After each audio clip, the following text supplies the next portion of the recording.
Assalomu alaykum do'stlar, yangi videoga xush kelibsizlar.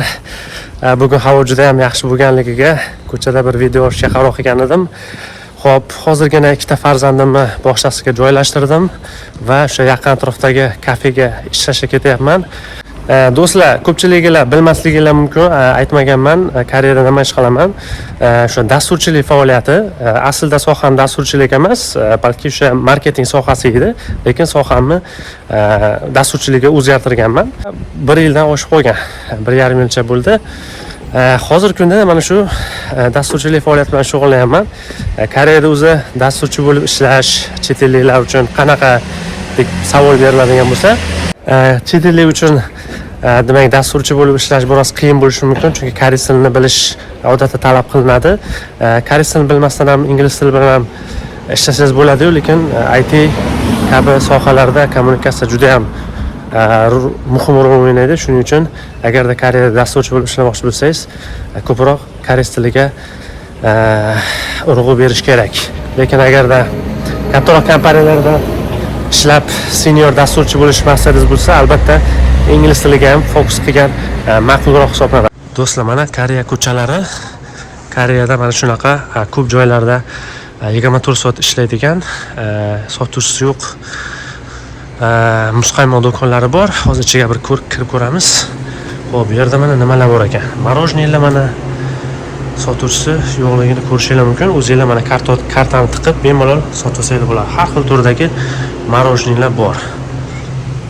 Chiqib ketamiz. Mana do'stlar, Koreyaning ko'chalari.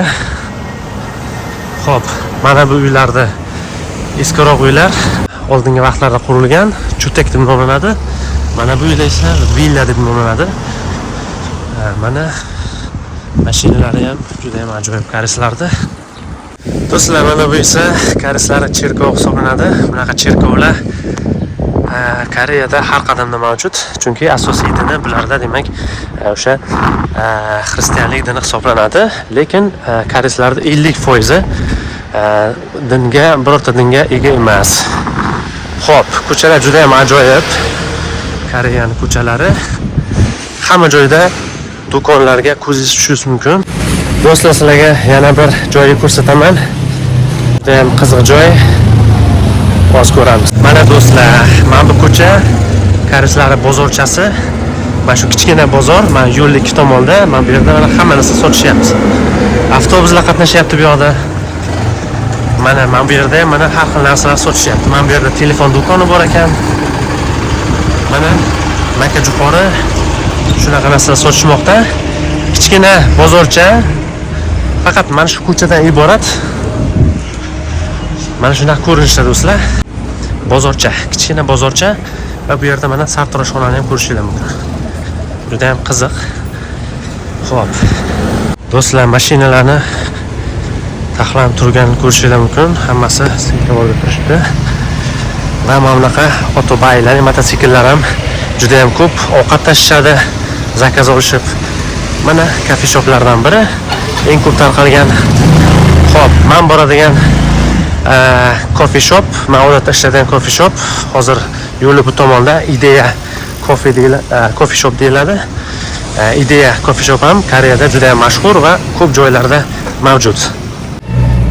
Issiq havoda yurish juda ham qiyin. Mana shu bir necha kundan beri havo juda ham isib ketdi. Sovuq havo bo'lganda, issiq havo bo'lgani yaxshi albatta. Do'stlar, mana Ideya kafega ham kelib qoldim. Mana shu joyda ikkinchi qavatda mana tagida o'zini parkovkasi ham bor. Mashina bilan kelsa ham bo'ladi, lekin joy yo'q ekan. Xullas, shu yerga kirib boramiz. Bugun bo'lsa shu yerda ishlayman. Coffee shop. Bu yerda narxlarni ko'rsatib qo'yibdi. Ideya coffee shop. Do'stlar, mana o'zi ice americanoni oldim. Mana Ideya do'koni. Odam ertalabdan hech kim yo'q. Faqat mana bu yerda mana bir kishi bor ekan. Ular juda ham ajoyib. Bemalol darssiz ham bo'ladi. Xo'p do'stlar, keyingi videolarda ko'rishguncha xayr, sog' salomat bo'linglar. Annyeong.